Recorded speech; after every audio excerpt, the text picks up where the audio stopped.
Hello friends, welcome in 30th activity of bridge course of standard 8th. विद्यार्थी मित्रांनो, इयत्ता 8वीच्या सेतू अभ्यासाच्या 30व्या कृतीमध्ये तुम्हा सगळ्यांचं स्वागत आहे. First we will learning outcomes म्हणजे या कृतीची उद्दिष्ट काय आहेत ती आधी जाणून घेऊयात. Use appropriate grammatically forms in communication. For example, noun, pronoun, verb, determiners, time and tense.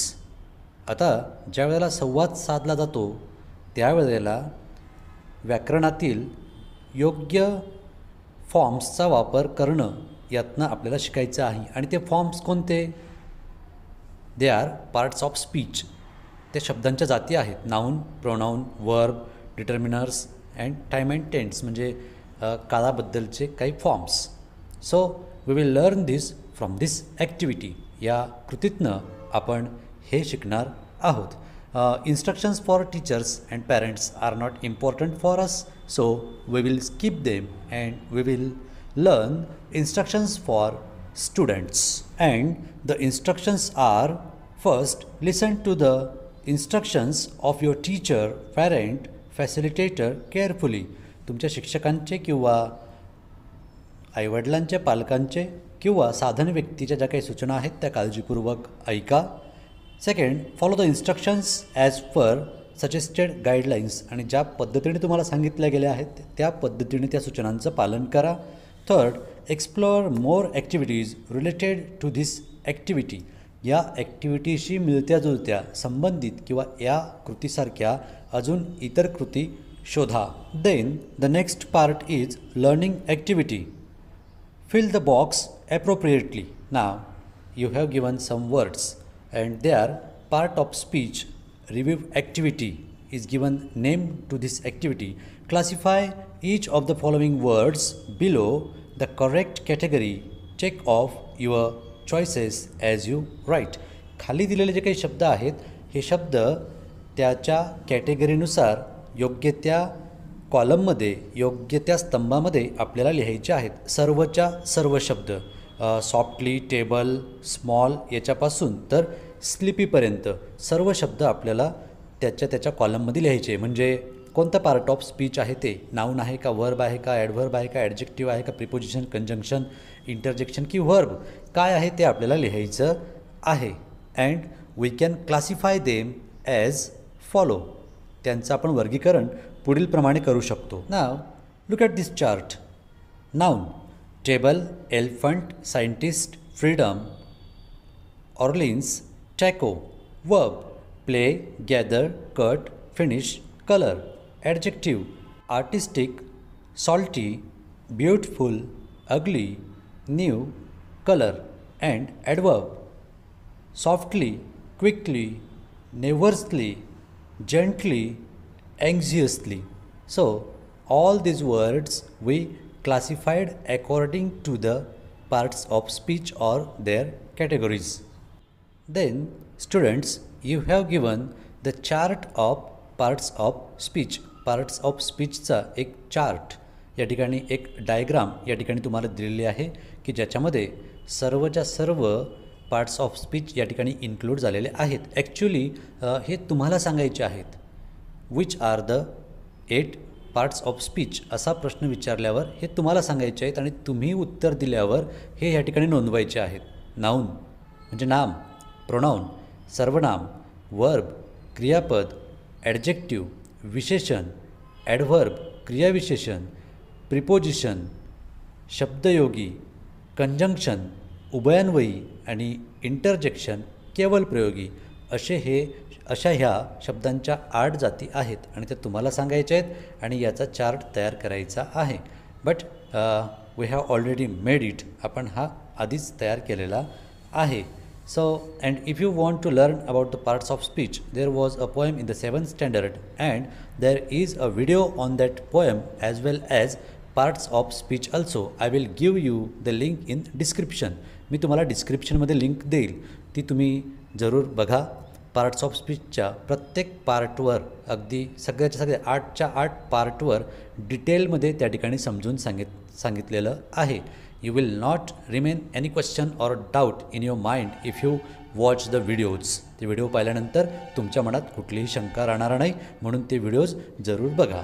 Then the next activity is complete the story with the types of words described. आता या ठिकाणी स्टोरी कंप्लीट करायची आहे. कंसामध्ये लाल अक्षरात ते types of words दिलेले आहेत, म्हणजे त्या रिकाम्या जागेत काय पाहिजे, ॲडजेक्टिव्ह पाहिजे का नाऊन पाहिजे का ॲनिमलचं नाव पाहिजे की फूडचं नेम पाहिजे, हे त्या ठिकाणी दिलेलं आहे. मग त्याप्रमाणे आपल्याला शब्द भरून जो शब्द त्या ठिकाणी रिक्वायर आहे, जो दाखवलेला आहे, तोच शब्द आपल्याला त्या ठिकाणी भरायचा आहे आणि ही कथा पूर्ण करायची आहे. Look at this, I have done it. मी हे करून दाखवलं आहे बघा. Standing on a close branch a squirrel.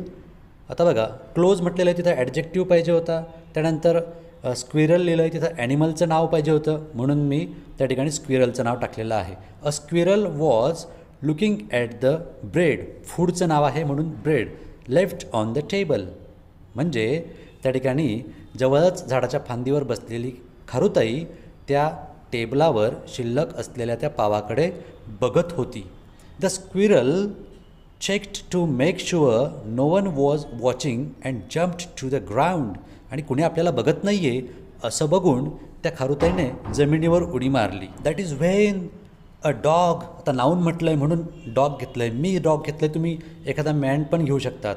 That is when a dog appeared and started chasing the eater. आता इथं ॲडजेक्टिव्ह म्हटलं आहे म्हणून मी ईटर घेतलेलं आहे, स्क्विरलचं नाव घेतलेलं नाही. आणि तेव्हाच तो कुत्रा त्या ठिकाणी प्रकट झाला आणि त्या खाणाऱ्याचा तो पाठलाग करू लागला. कोण? कुत्रा.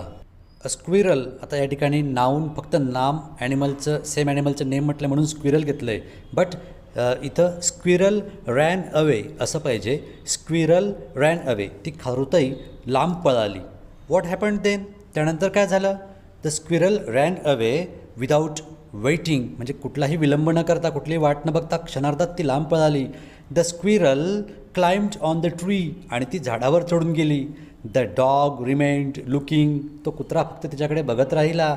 Finally alone the squirrel.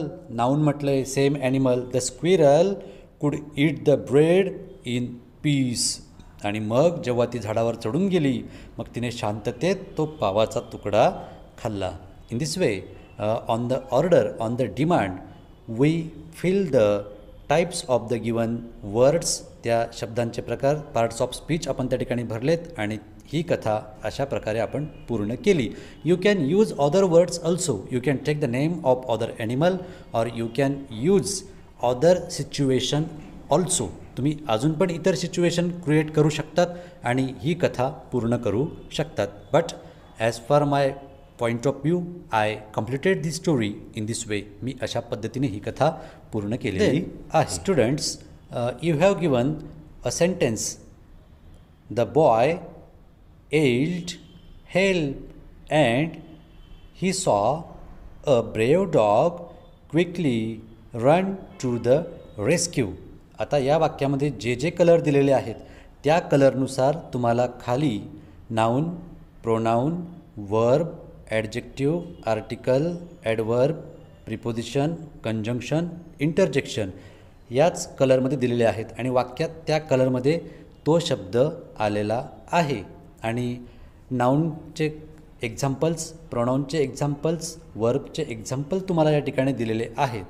आता थोडक्यात काय, तुम्हाला एक पूर्ण वाक्य लिहायचं आहे आणि त्या वाक्यामध्ये हे आता 8 पार्ट्स ऑफ स्पीच आहेत, परंतु त्यांनी एक ॲड केलेलं आहे. कोणतं?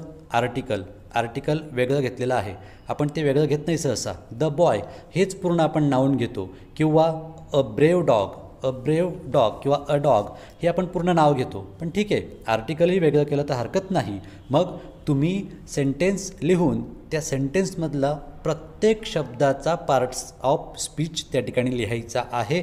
असे 10 sentences. Yes, you will have to write 10 sentences and identify their parts of speech. 10 वाक्य लिहून त्या 10 वाक्यांमध्ये प्रत्येक शब्दाची जात म्हणजे पार्ट्स ऑफ स्पीच कोणतं आहे ते तुम्हाला लिहायचं आहे. Then comes the second last part of the activity. या ॲक्टिव्हिटीचा शेवटून दुसरा भाग येतो तो दीक्षा व्हिडिओ और e content. You have given links here. You can go to that links and watch the videos related to this activity. या ॲक्टिव्हिटीशी संबंधित व्हिडिओज तुम्हाला या लिंक्सवर दिलेले आहेत. 1, 2, 3, 4 links are given there. You can watch 4 and 4 or whichever you like, you can watch that video. Then last one, my takeaway or today I learned. काय शिकलो आपण? I learned types of parts of speech. Parts of स्पीचच्या वेगवेगळ्या types कोणत्या आहेत? 8च्या 8 ते आपण शिकलो. अजून त्याच्यामध्ये 9 ॲड करून आर्टिकल पण आपण त्या ठिकाणी शिकलो. ए एन द ते पण त्याच्यामध्ये ॲड करता येईल हे पण आपण शिकलो.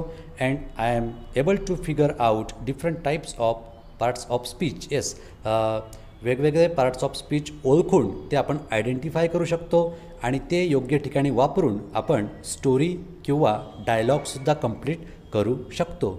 In this way here we have finished a very good and useful activity, that is activity number 30th. Thank you.